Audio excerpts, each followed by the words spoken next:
Major funding for Frontline is provided by the Corporation for Public Broadcasting. Additional funding is provided by this station and other public television stations nationwide, and by the Chubb Group of Insurance Companies, for over 100 years providing worldwide business and personal insurance through independent agents and brokers. Let me share with you a vision of the future which offers hope. What if free people could live secure in the knowledge that we could intercept and destroy strategic ballistic missiles before they reached our own soil or that of our allies? The arms race is leaving the planet Earth and reaching up into outer space. Tonight, on Frontline, we look at who will win this race for the high ground.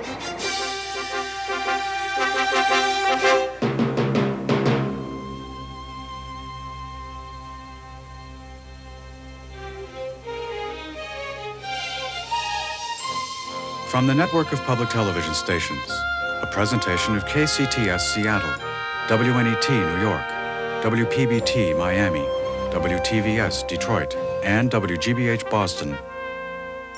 This is Frontline with Jessica Savage. 3 weeks ago, President Reagan called for a massive push to develop space weapons. It startled everyone. Critics call it Star Wars thinking, science fiction fantasy. The Soviet Union charged it opened the floodgates to a new, more dangerous arms race. It's not science fiction. The technological capability is real as this. This is an actual laser. That is a model of a satellite. Watch. Everybody ready? Okay.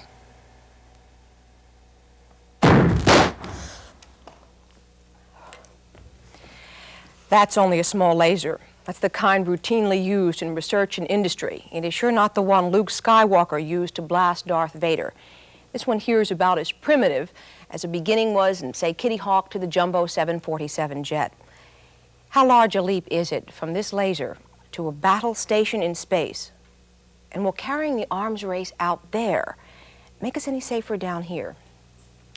Tonight, you're about to see a film which explores these questions. It's called Race for the High Ground.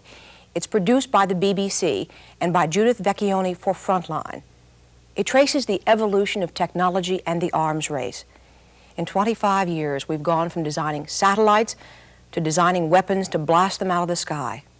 During that quarter century, the U.S. and the Soviet Union have used space peacefully for communications and surveillance. But now, military strategists believe space should be thought of as the high ground, the critical area of battle that each side needs to control. And they say the weapons in this new battleground will be particle beams and lasers.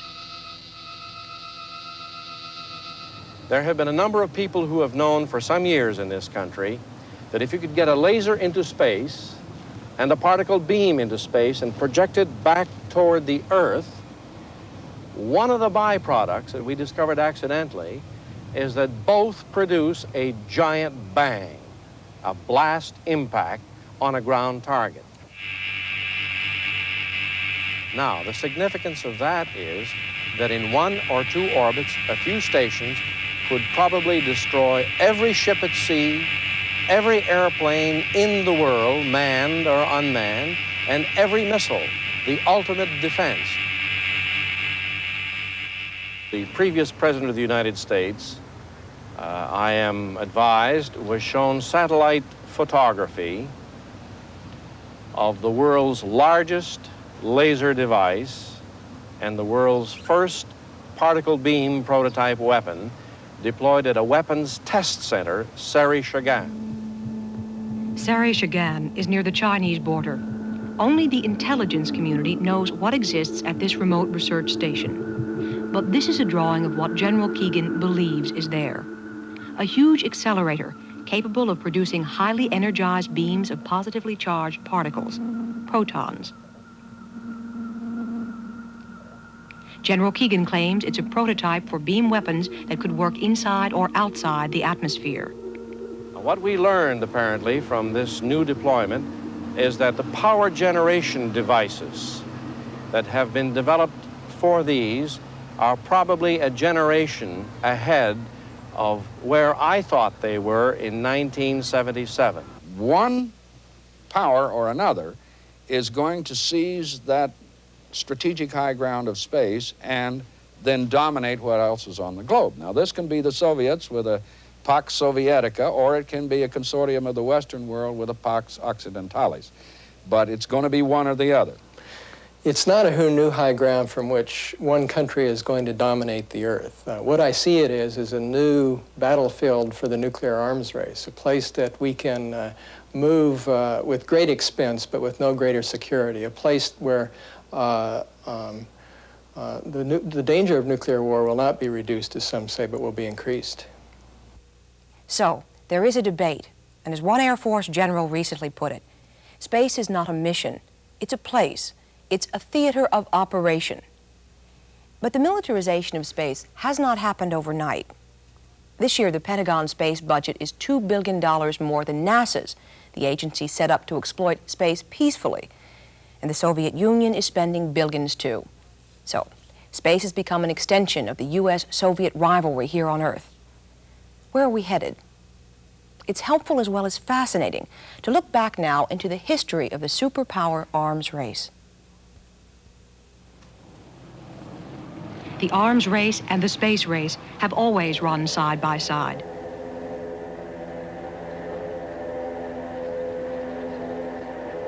Repeatedly, over the last 30 years, we've worried that the Soviets were ahead. 5, 4, 3, 2, 1, In 1952, America exploded the first hydrogen bomb at Anahuac Atoll in the Pacific. 3 years later, Western experts were shocked. The Soviets tested an H-bomb too.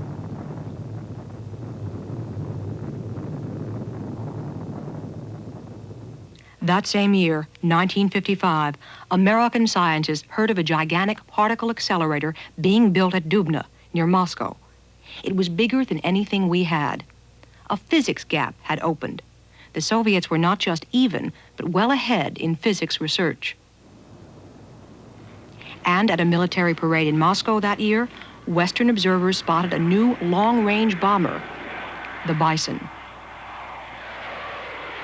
The Pentagon believed the Soviets would soon have 700 of them. There would be a bomber gap.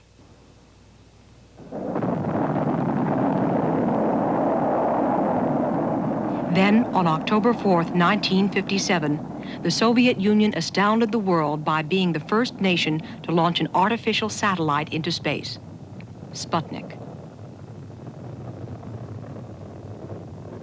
A month later, it was another Russian first, a live animal, the dog, Laika, in outer space. American scientists had been planning a satellite launch for some time. They finally got the go-ahead on December 6th, 1957.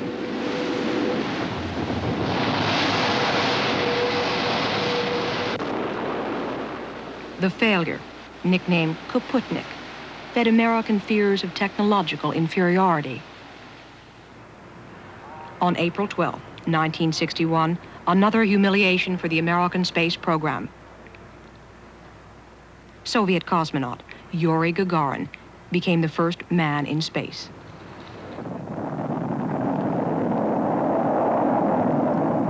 There was now no doubt that the Soviet Union was a scientific superpower of the first order.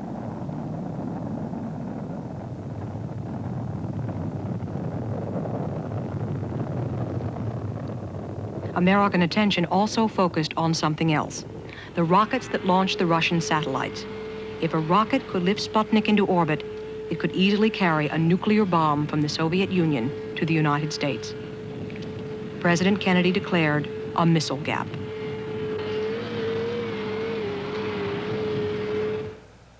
Early U-2 reconnaissance photographs suggested the Soviets were already building silos to house these rockets. Our response to this gap was a massive program of research and development. By the early 1960s, a huge fleet of Titan and Minuteman missiles had been built and deployed.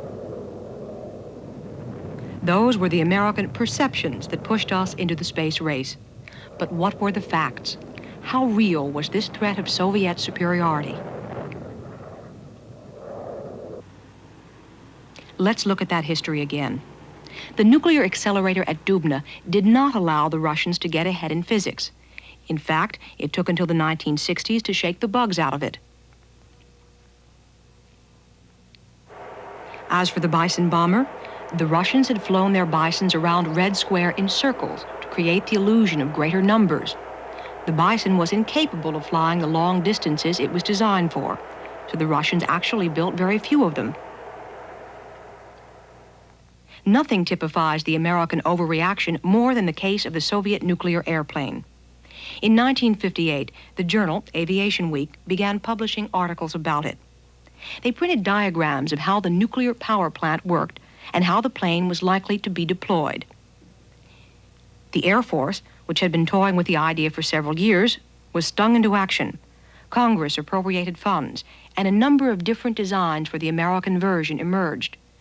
$1 billion eventually was spent. But fiction had replaced fact in defense circles. The Russian nuclear airplane never even existed. The most impressive example of Soviet technological supremacy, however, seemed to be the space race. But now there's a book that claims the Russians owed their astonishing Sputnik launch to the shrewdness of one man, rocket designer Sergei Korolev. He was given piles of references, piles of articles from American magazines, where the Americans described in minute detail their satellite, which was to be launched during the International Geophysical Year, 1957-58. So Korolev suddenly got a brilliant idea. He found his way to Khrushchev and offered to undercut the Americans with a satellite. He personally supervised the production of this sphere, of this little sphere, the Sputnik 1, and they fitted into it nothing but a simple radio bleeper. The bleeper had psychological impact far out of proportion to its technological merits. When such competence in things material is at the service of leaders who have so little regard for things human and who command the power of an empire, there is danger ahead for free men everywhere.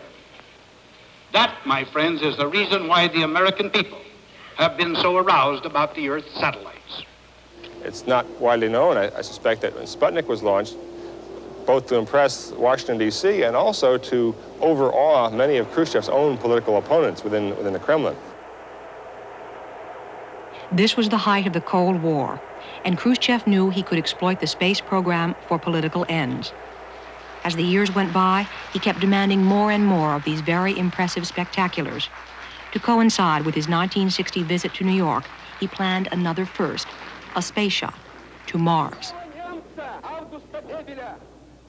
But he was stretching his rocket scientists too far, too fast. 2 rockets were launched, and both failed. They fell back from the edge of space. The last rocket was attempted to be fired. It didn't work at all. It didn't even leave the launch pad.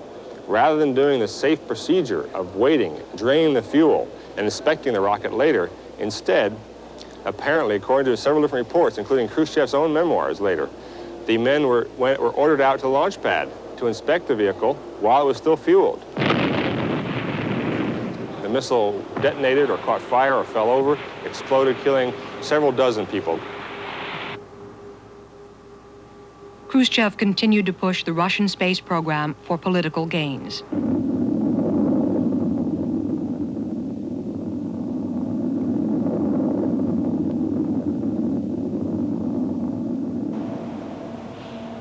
A prime example of how science, technology, and safety had gone completely out the window by then for the Soviets was the flight of Voskhod 1 in 1963.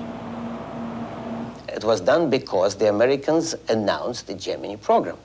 And the Gemini had to be flown by a team of 2.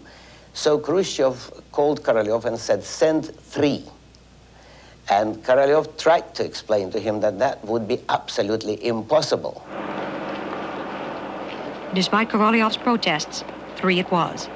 But Voskhod 1 was merely an adaptation of the only spacecraft the Russians had available, the one-man Vostok. So according to Oberg and Vladimirov, the ejection seats had to be ripped out. The safety parachute was discarded. There was only enough food and water for 1 day in space. And because of the bulk, the cosmonauts weren't even given spacesuits. It's a miracle they got back alive. Voskhod 1 was Khrushchev's last bluff. During that flight, he was replaced by Leonid Brezhnev. 18 months later, Korolev died. According to Oberg, any hopes the Soviets had of beating the Americans to the moon died with him. 60 seconds. Lights on. And in July 1969, Apollo 11 touched down in the Sea of Tranquility. Picking up some dust. 4 forward. 4 forward. Drift into the right a little. Good. Contact light. Okay, engine stop. The Eagle has landed.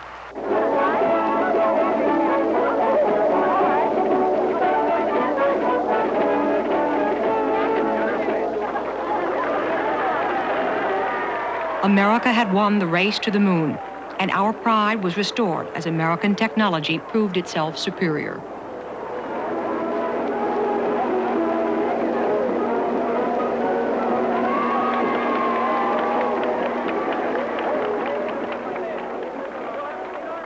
Why had the Soviet bluff worked so well for so long?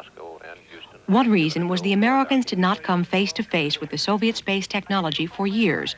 In fact, until 1975, the Apollo-Soyuz link-up. The Americans had to design the docking module and do the docking maneuvers. Soyuz simply couldn't carry enough fuel. And they rendezvoused in the lowest Earth orbit the Americans had ever experienced. It was as high as Soyuz could go. Contact. If before the Apollo-Soyuz, the Americans still had some illusions about the state of art in the Soviet space, then after that project, being not stupid, they understood well nigh everything.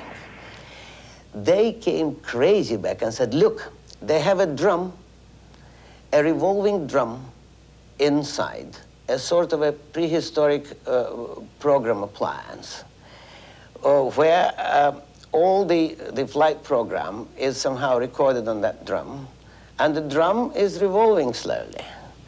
And that was their substitute for a computer.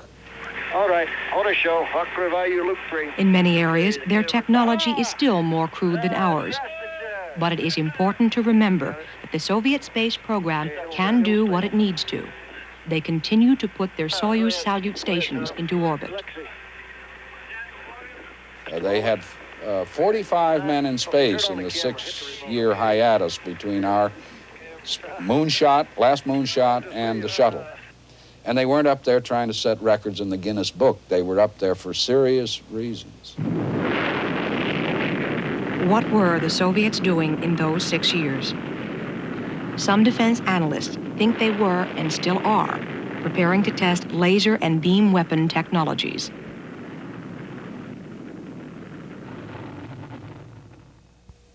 This, again, is a small laser.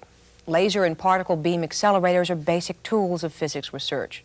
Enlarged, developed, military strategists are fascinated by their potentials. They could disrupt delicate electronics, disable engines, fuse warheads, and all of this quite literally in a flash, traveling at the speed of light itself.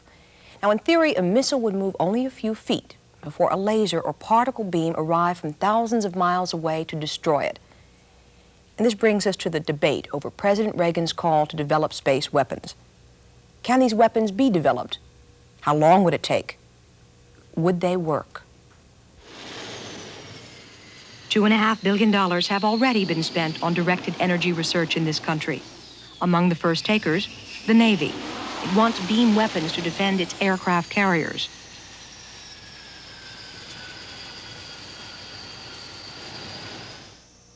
The project was started in 1974 at the Lawrence Livermore Laboratories in California. The project leader is Dr. Richard Briggs, and this is his prototype accelerator. We can think of the accelerator as a kind of giant gun which uses electrons as its subatomic bullets. The electrons are produced in this end of the accelerator. Powerful magnetic coils force the electrons into a tight beam, which is then energized to 5 million electron volts. When the electron bullets are shot into the air, their tremendous energy creates a magnetic field. Theoretically, this holds the beam together, like a collar, but it also creates problems. A beam which is held together by its own magnetic field in an air media like this can undergo kink-like disturbances and begin to thrash about inside the tube. In fact, under some conditions, we find that the beam hits the side of the tube and can damage it, as happened in this case. The electrons in this prototype system just don't have enough energy for the magnetic collar to hold them together. So Briggs has built a much more powerful accelerator near Livermore, capable of delivering 10 times as much energy. But to get the higher energies, he's paid a penalty in size. The whole thing is as big as a factory. I think there are certainly a number of things one could do to scale down both the size and the weight of these kinds of machines. Will we ever be able to fit an accelerator into an aircraft carrier? Oh, I think there's no doubt that this is not going to be some extremely miniaturized device in the future. I think that's quite correct. So electron beams will work on Earth, but as weapons, they're not very practical. Will they work in space? If so, they could be the perfect anti-ballistic missile system.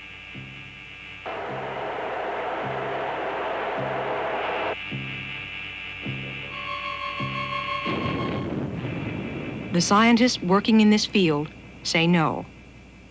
They say that equal and opposite electric charges would build up on the accelerator nozzle, and the beam would probably be pulled back into it. Even if you could solve that problem, the electrons would repel each other so strongly in space that the beam would diverge significantly. Over a range of 1,000 miles or so, there wouldn't be enough energy to knock over a feather.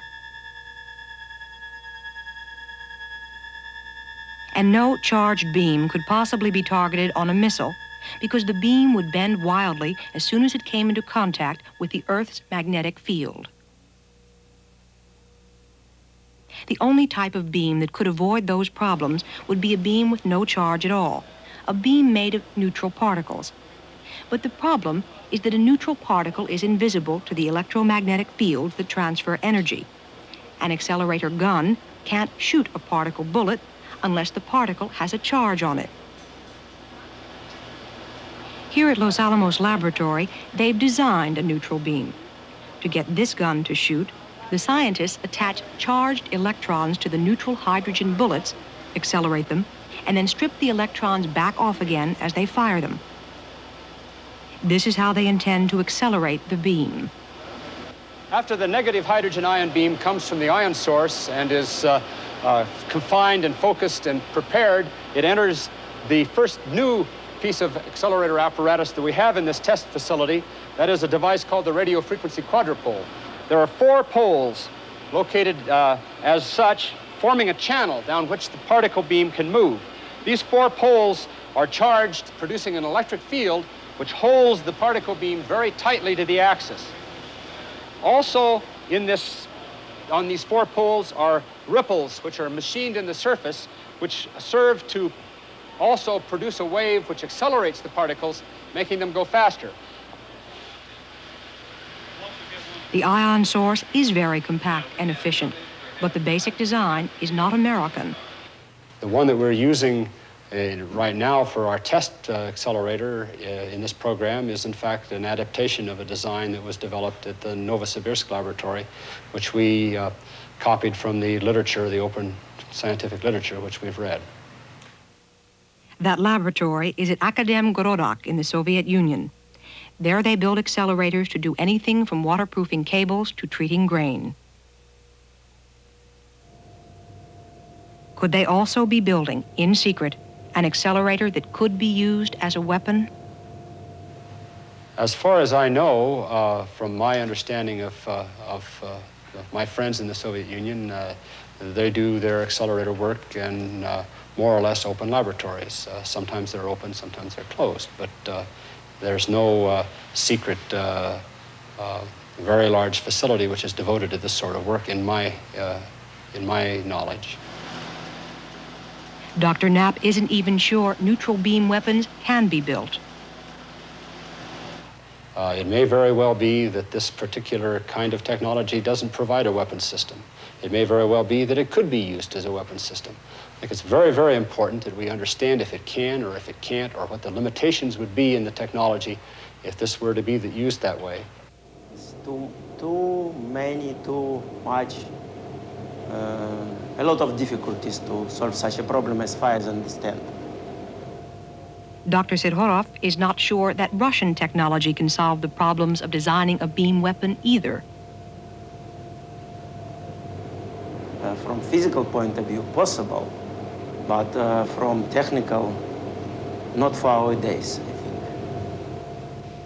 But a 1978 report for the Department of Defense surveyed all known Russian particle beam work and concluded research and development seems to be much larger than that required for thermonuclear reactions. It seems reasonable to infer other objectives, such as directed energy weapons. Laser, coming on. There's another, more promising way to make a beam weapon: high-power lasers.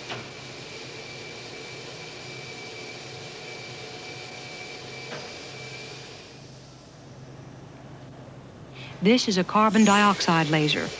The carbon dioxide is pumped into the lasing chamber and excited by a powerful electric current. In this form, it emits photons of light, which can be focused by mirrors into a laser beam. The mirrors are an important part of laser technology.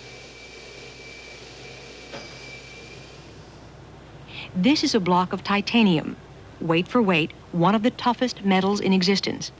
It is used in the skin of airplanes.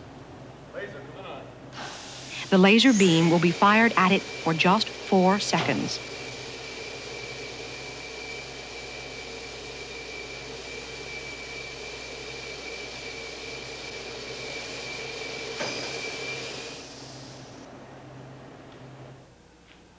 But that's in the laboratory.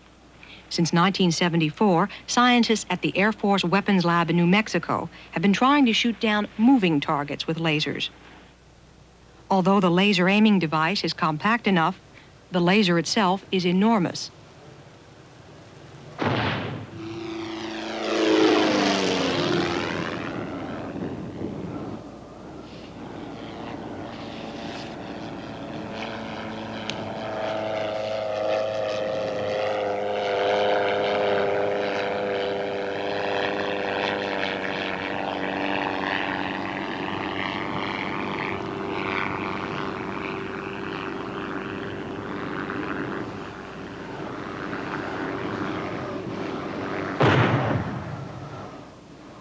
Not all scientists find these tests convincing. There are significant, very serious difficulties, which even in clear weather will prevent you from having an effective beam a few kilometers away. Now, of course, if you are just a few hundred meters away or even tens of meters away, and you have a very slow-moving target, which you've painted red conveniently so that you can absorb the infrared light, then of course you can make these spectacular pictures that you see presented by the Department of Defense. But an uncooperative target, which is very shiny, which moves very fast, which emits smoke, therefore it shields itself from the light and so on, it will be very difficult to hit. The Air Force continues to test lasers. About 1/3 of this converted Boeing KC-135 is taken up with an enormous carbon dioxide laser. It fires through a turret on the top of the aircraft. Before each test, it takes the equivalent of a small chemical factory to get the aircraft ready.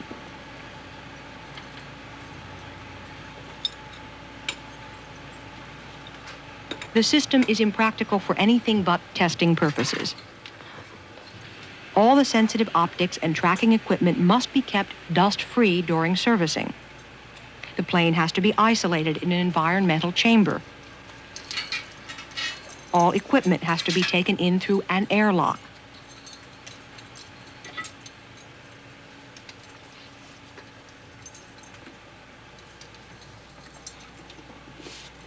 In June 1981, the laser laboratory flew to the China Lake testing ground in California to shoot down a Sidewinder air-to-air missile in flight. It didn't work. Some of the subsequent trials have worked, others haven't. The exact figures are classified. Developing laser weapons to use inside our atmosphere seems difficult. So why not move to where there's no atmosphere, in space? It is theoretically possible to build a laser that can fire across a few thousand miles of space. But to focus the laser over such vast distances would take a mirror at least 4 meters wide, about 13 feet. It's not easy to make big laser mirrors. This technician is polishing a copper laser mirror, one of the biggest currently available. It's only a ½ meter wide. He's been working on this mirror alone for 2 months. It is so optically perfect that one speck of grit or dust would totally ruin 2 months' work.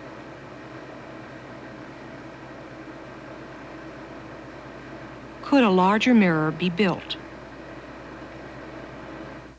Now, a 1 meter mirror is reasonably accessible technologically in this country, and there have been mirrors that were 1 meter that, if cooled, will take about 1,000 kilowatts or 2,000 kilowatts per square centimeter power. And that's certainly possible. They're expensive, but they're possible.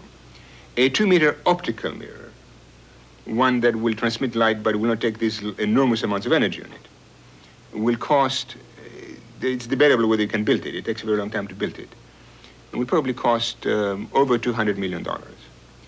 A 2.7 meter mirror will cost, I know, $400 million. I don't think there is anyone in this country who can claim that they can make a 3 meter mirror. Another problem, this type of mirror will have to reflect enormous power. Each square inch of this dish would reflect thousands of kilowatts of energy. One microscopic flaw, and some of that energy would be absorbed. In addition, Sippes argues, it will be impossible to use chemical lasers as an anti-ballistic system, an ABM, because we won't be able to supply them with the fuel they need. If this is going to be used as an ABM, a laser on a platform out in space, say 1,000 kilometers above the ground, trying to attack ballistic missiles as they rise, you need more than one platform, because the platforms are not stationary above the Earth. They rotate and they move. So, you need 30 or 40 platforms, each one with a laser that should be able to emit a few thousand pulses. Each pulse now needs 20 tons of consumables. Therefore, what you need is, say, 100,000 tons of consumables per platform. Now, a shuttle has to go and then come back and be refitted and so on. So let us assume that a shuttle makes 2 trips a year. So a shuttle can carry 60 tons. Now, how many shuttles are you going to have? You're going to have 10 shuttles. Suppose you have 10 shuttles. Then you have 600 tons of coolant and fuel moved into outer space per year. If you need 6 million tons, then you need about 100,000 years to move the coolant out there. Now that, it seems to me, is a rather unrealistic weapon system, because by the time you move all the coolant up there, it will be obsolete. The Defense Department is developing other designs it claims minimize these problems. But there are more basic criticisms that apply to laser ABM systems. The main problem is that we've projected building this fantastically complicated and, as you probably know, expensive system. And the question is, what are the Soviets doing while we're building the system and putting it up? And the answer surely is that indeed they've already declared that they're going to do whatever they can to neutralize it, to keep us from, so to speak, disarming them unilaterally.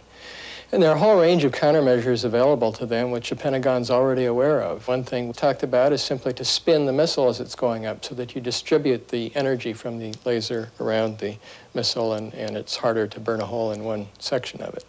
Another that's been talked about is to have a stream of smoke or some kind of particles coming out of the tip of the missile, forming a kind of coating outside the surface of the missile and deflecting the light in that way. From the standpoint of the missiles, again, another thing you could do is to have a series of decoys You could build many, many phony missiles, which could be quite cheap because they would require no guidance system and no warheads, but would just have the rocket engines, which would confuse the infrared sensors that you'd probably be using to try to keep the laser tracking the missiles. So far, particle beam research has cost $350 million. Laser research has cost $2 billion. As we look at the rising costs of this race, we rarely ask the question, how much are we prepared to pay? The military, which provides the money to develop these new weapon systems, sets the timetables and the priorities, not the scientists, not the civilians. Some people feel this will mean the same pattern of design flaws and cost overruns that the Pentagon has been criticized for in the past. Dina Razor heads a consumer group that investigates defense spending. It is called the Project on Military Procurement. The problem with defense is that there's usually only one buyer. And say, for example, you go out in the marketplace and buy something like, say, a calculator. This calculator has been developed, gotten simpler, cheaper, and basically has less cost, and yet it has more function. Defense, we tend to get more complex, more sophisticated, and the cost keeps rising. Also, when you buy something like a car that has a guarantee, when something goes wrong, that is fixed by the company. Unfortunately, with defense, it turns out that we buy something, it does not work, and the taxpayer ends up paying again to have it fixed. The McDonnell Douglas F-15 is an example of the taxpayers paying for a military miscalculation. The F-15 was built with very powerful engines and radar to match the Russian MiG-25 Foxbat. The Foxbat was thought to have a top speed of over Mach 3. But when defecting Soviet pilot Viktor Belenko landed one in Japan in 1976 and the plane was taken apart on the tarmac, a different picture emerged. It was made of steel, not titanium, and it used valves instead of transistors. It couldn't fly faster than Mach 2.3, and it used fuel so rapidly that it could only operate 186 miles from home. But aiming for that supposed Soviet performance has made the F-15 very unreliable. Because of problems with its engines and electronics, it's out of action for 38% of the time.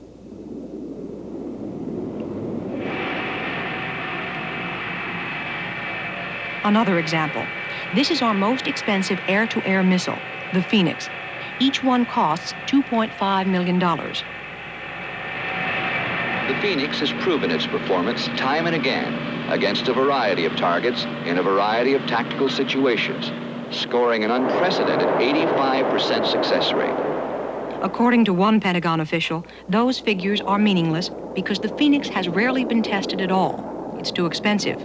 And it has never been tested for simultaneous firing against several targets while the plane is being electronically jammed, a potential combat situation. Everyone agrees that directed energy weapons will be even more speculative than the Phoenix. Both we and the Soviets continue, however, to pour hundreds of millions of dollars into this research. But space is already becoming a battleground with the development of anti-satellite weapons, known as ASATs. Why are satellites important targets? Well, the military, especially in the United States, but also in the Soviet Union, have come to rely on satellites for important military functions.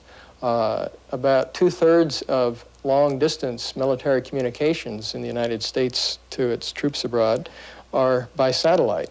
The communication satellites would be used as a means of communicating with our strategic forces in a nuclear war. We have, as you know, reconnaissance or spy satellites, keeping track of what the Soviet Union is doing militarily, and incidentally finding targets that we would aim our weapons at in a war. Since 1968, we've been monitoring a series of satellite launches that don't fit the known Soviet mission patterns. The Defense Department has now decided the Soviets are testing a hunter-killer satellite. They are definitely ahead of us on ASATs, anti-satellite systems. Here is how it works in their current system. The Cosmos interceptor satellite identifies a target satellite, maneuvers up beside it, Then it simply explodes, blowing the target and itself up. A crude system, effective only for satellites in low orbit. The Soviet ASAT has only worked about half the 20 times or so that it's been tested. It is launched by a big, large, bulky, liquid-fueled ICBM. So far, it's only been tested in one direction from one of the 3 main Soviet launch sites. It's, by all indications, it's still rather slow and ineffective and rather crude. Last week, I asked the Secretary of Defense about ASATs. How serious do you believe the Soviet ASAT threat to be? Well, I think it's very serious. It's evidence of the kind of work they've been doing, which is in this specific field of that the President talked about, the idea of securing a very reliable defense, but quite different kind than we have now against incoming missiles. And one of the first steps of this is, in effect, to try to put out our eyes, which is to kill the satellites that give us as much information as we can get. So we're developing an ASAT too. Our design has many advantages over the Soviets. One is that ours can be launched by any of our F-15 fighter planes. The launch system will be tested this summer, and the Defense Department plans to start deployment in 1987 at Air Force bases in Virginia and the state of Washington. If it works as advertised, ours is going to be vastly superior. It's a much smaller weapon and much more flexible, and it can be launched from any F-15 aircraft anywhere in the world in great numbers of once, should we so choose. It is so fast that it can attack a satellite from any azimuth, from any direction. It can catch up with it from behind. It can hit it from head on. It certainly will represent to the Soviets a challenge which they're going to have to try to catch up with. And what would the Soviet response be?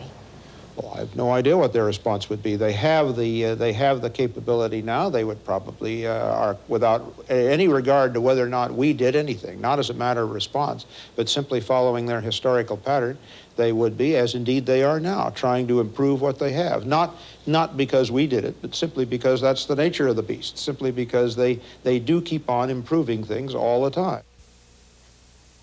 The F-15 ASAT, our satellite killer weapon, is now at the center of a fight which starts this week in Congress. 3 resolutions have been introduced calling for negotiating a verifiable ban or limitation on space weapons in general, ASAT in particular. Senator Paul Tsongas is one of the leaders of this movement. Well, our concern is that there seems to be a great deal of enthusiasm now in Washington to enter a new arms race, this time to do it in outer space, that we're going to spend billions of dollars throwing new weapon systems up into outer space. And basically, the resolution is an attempt to say to the President, look, let's be cautious about this thing, let's negotiate out that new arms race, and it's nothing more than that. Opposing Senator Tsongas, Senator Malcolm Wallop. He's introduced resolutions calling for space weaponry. His argument is that from the beginning, we've always planned to exploit space militarily. But it bothered me when Sputnik went up, and we have been doing it ever since. And it is totally unrealistic to say that this is a new threshold. It is simply not. We have been doing this. Every member of Congress has spent the last decade voting for shuttle systems that they knew were as much military as they were peaceful. It cannot be a surprise to them. I find that to be. If it wasn't so chilling, it would be funny. It's like someone who's got an enormous weight problem, gorging himself on chocolates, blaming the first lollipop his mother ever gave him as the reason for moving that direction. I mean, my God, if that argument is deemed to be rational by your viewers, we have a major problem in this country. Mr. Secretary, I then asked Secretary Weinberger what the chances would be for negotiating a treaty on ASATs rather than testing one of our own. How are we going to know, without full and free access to the Soviet Union, whether or not they really are complying with any kind of a treaty they might make with respect to anti-satellite weapons or indeed anything else? We already have very good evidence that they have violated chemical treaties that they've made in the past.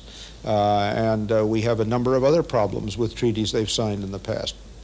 So that it is essential that verification be complete and absolute. Is there any way that you see to stop this? The Secretary of Defense is maintaining that, well, we cannot possibly sit down and negotiate, because how would we know how many of what they had? What would be the verifiability of this? The Secretary is correct in the sense that you cannot verify these systems purely by technical means. You would have to have some kind of on-site inspection. Now, the general wisdom is the Soviets would never allow on-site inspection. Well, that's not true. There are two minor treaties that are now before the Senate, or at least the President has yet to make his position known on them, which we have been negotiated by other administrations with the Soviets that includes on-site inspection. So there's precedent for that. And there's no reason to believe that if they're willing to do that on some of the other things, they will not be willing to do it on this one as well. So, why do you negotiate away the ability to protect? Of course there's a hope to do it, but what interest is there in a country negotiating away its ability to take care of its own people? We're not threatening to melt Moscow, nor they New York, with these weapons. We're threatening to make those things which terrify us all less effective. That seems among the most benign threats that this country and this world has faced in 2 decades.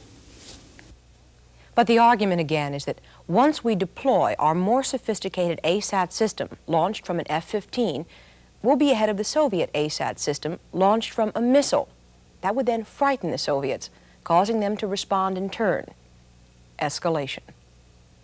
now, if you're a Soviet and you see the United States about to deploy a system, for the sake of argument, let's say it works, then you as a Soviet have one choice. You either go first before that system is deployed, or you end up naked. If you're a Soviet leader, no Soviet leader, in my opinion, will accept that alternative. Your alternative is to go up and wipe out that system, or to strike the United States first before the system is deployed. It is a remarkably destabilizing environment. Why, then, are these very same people worried about us putting out their eyes when they have witnessed their tests of the Soviets putting our eyes out? Who are these people? Do they want us totally defenseless? Now, if the American public knows that we have the technical capability to protect ourselves and then rejects it, that's one thing. But if they reject it on the basis of a lot of emotional flim-flam about Star Wars and Buck Rogers and a renewed threat to do something in space that's been done all along, then that's a bad kind of tear to cry. Well, I think they have a point that to equate it directly with Star Wars, I think may be unfortunate, because in Star Wars, the technologies work. In this case, they're not all going to work. I mean, we just had a satellite failure where the thing was supposed to go up and work perfectly, did not go up and work perfectly, began to tumble. Can you imagine a defense system tumbling in outer space? I don't know how anybody with half a brain could not be scared looking at this thing and have some sense of where we're going.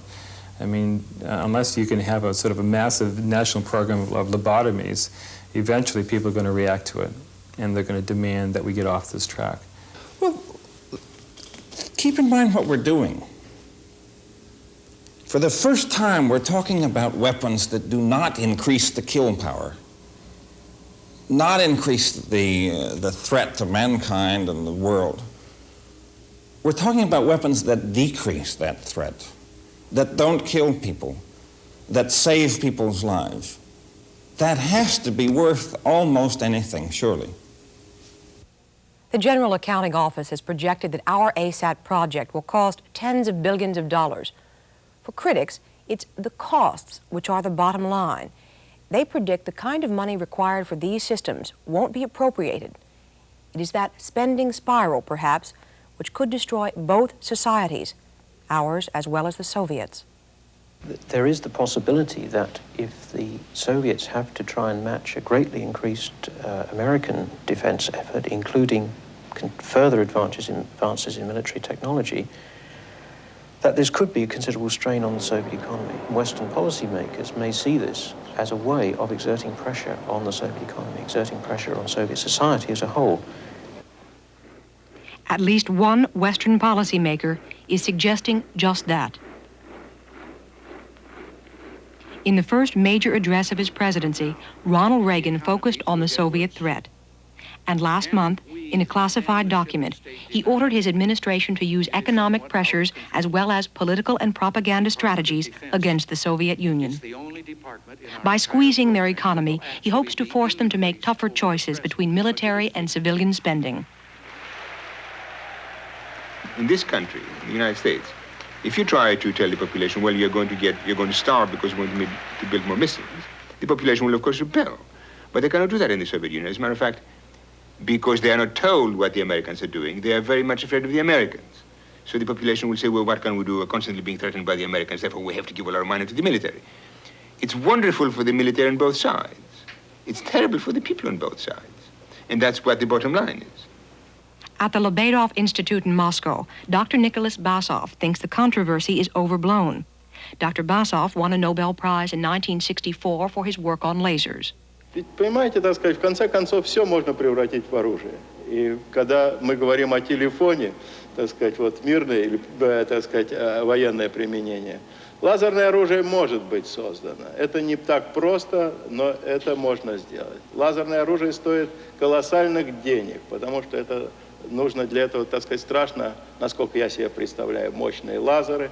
Нужны системы, которые с очень высокой точностью наводят это излучение, особенно если это, так сказать, делать, вот как, так сказать, сейчас в последних сообщениях американских говорится, устанавливая на спутниках, на платформах, так сказать, в космическом пространстве. Поэтому, так сказать, в принципе, это возможно, но, понимаете, это, так сказать, есть способ еще один втянуть, так сказать, народы в гонку вооружений. То есть вместо того, чтобы, так сказать, тратить наши деньги на то, чтобы, так сказать, улучшать жизнь людей, вот, так сказать, пытаться создавать еще и еще разновидности, так сказать, разные оружия.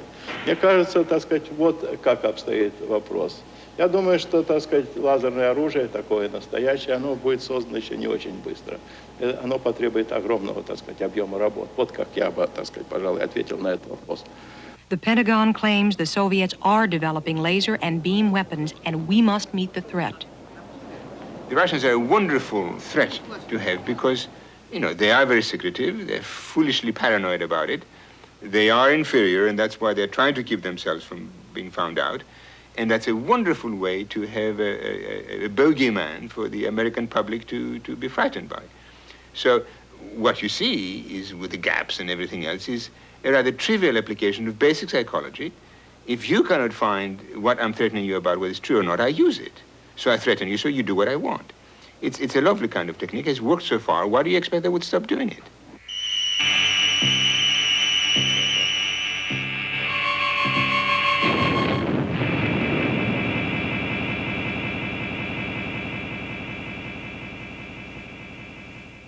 This Thursday, hearings begin before the full Senate Foreign Relations Committee.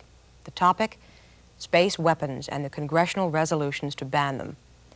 As one highly placed Defense Department official told me, when we opted to test our anti-satellite devices and space weaponry, the genie left the bottle. We can no longer discuss the possibility of an arms race in space. We are already in one. One final point. Proponents and opponents of these weapons agree, if we dedicate sufficient resources and people, we can, in time, solve the technical problems of particle beams and laser weapons and anti-satellite systems. They point to the history of the race for space, Sputnik, the moon landing. But that was man against the forces of nature. This potentially is man against man. Man against man using a sophisticated technology that could rapidly outstrip our intellectual capacity to understand and control it. In this race for the high ground, it is possible there may be no winners. Next week, on Frontline, a television first, you'll see the most intimate details of one of the most important decisions a woman can make. The scene is this abortion clinic. The story is about the people who work here, the women who come here, and the demonstrators who pray here. Hallowed be thy name.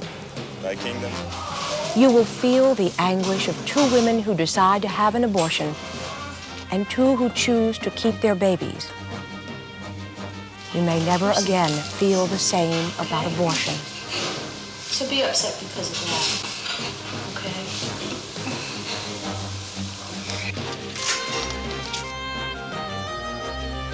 The program is called Abortion Clinic. It is next week on Frontline. I'm Jessica Savage.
For a transcript of this program, please send $4 to Frontline, Box 322, Boston, Massachusetts, 02134. Frontline is produced for the Documentary Consortium by WGBH Boston, which is solely responsible for its content. Major funding for Frontline was provided by the Corporation for Public Broadcasting. Additional funding was provided by this station and other public television stations nationwide, and by the Chubb Group of Insurance Companies, for over 100 years providing worldwide business and personal insurance through independent agents and brokers.